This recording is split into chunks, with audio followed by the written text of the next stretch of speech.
Perkenalkan, nama saya Arvina Schombing. Kebenaran. Kebenaran merupakan suatu konsep yang luas dan relatif.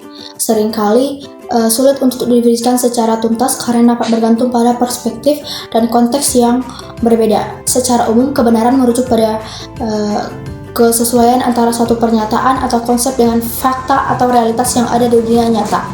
Secara etimologis, kata benar mengandung makna tidak salah, sesuai, realistis, atau adil.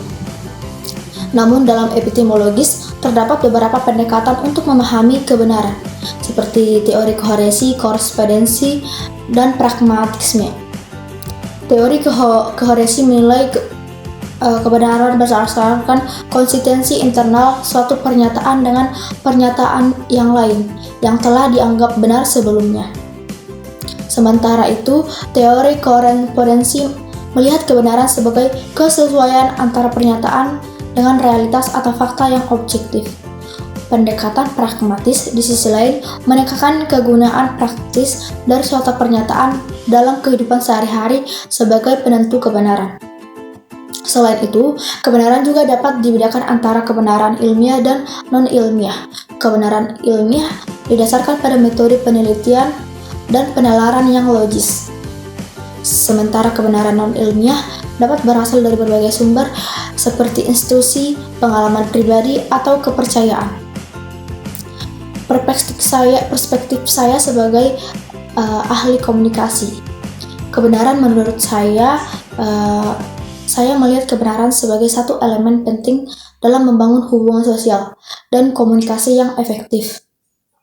Kebenaran bukan hanya masalah akurasi informasi, tetapi juga integritas dan etika dalam menyampaikan pesan kepada orang lain.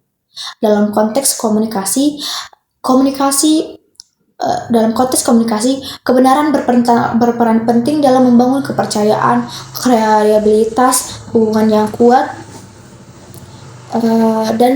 dan nyata. Dalam upaya menyampaikan kebenaran, ada beberapa standar yang penting yang harus dipatuhi. Salah satunya akurasi. Akurasi merupakan informasi yang harus disampaikan benar dan didukung oleh bukti yang valid dan dapat diverifikasi ketidakakuratnya. Ketidakakurat harus dihindari dan jika terjadi kesalahan itu harus segera diperbaiki. Kedua, pemahaman. Komunikator harus berusaha untuk membuat audiens memahami informasi yang disampaikan dengan menyediakan konteks dan penjelasan yang memadai. Ketiga, keseimbangan dan keadilan. Informasi harus disampaikan secara adil dan seimbang, memberikan ruang untuk berbagai perspektif dan memastikan bahwa semua pihak yang relevan didengar.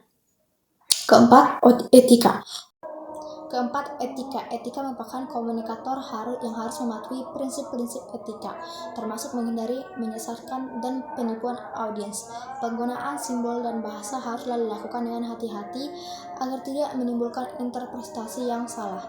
Dalam konteks media massa dan jurnalistik, kebenaran sangat penting karena media memiliki pengaruh besar dalam membentuk opini publik. Oleh karena itu, media harus mematuhi standar jurnalistik yang ketat untuk memastikan bahwa informasi yang disampaikan adalah akurat dan dapat dipercaya. Pada akhirnya, kebenaran adalah fondasi dan diskusi publik yang sehat dan pengambilan komunikasi yang efektif.